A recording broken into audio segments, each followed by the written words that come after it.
So one thing that we love to insure here at Bryson Insurance are antique and classic vehicles. You might be wondering today, if your vehicle is deemed a total write-off or salvage in a claim, what may happen to that car? It probably has great sentimental value, maybe it's even passed down through generations. Well, as of up until recently, you would get your check and the insurance company would take possession of your vehicle.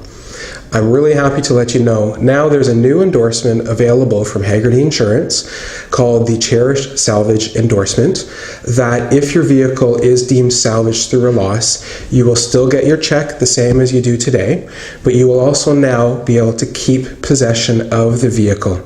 You can then decide if you want to restore the vehicle or if you want to use it for parts, making your next vehicle that you want to pass down through the generations. The best part is it's probably only about $5 or $6 a month, so it's really very affordable. So as I said, I'm very excited to let you know this is now available in the market. If you have any questions, please give us a call.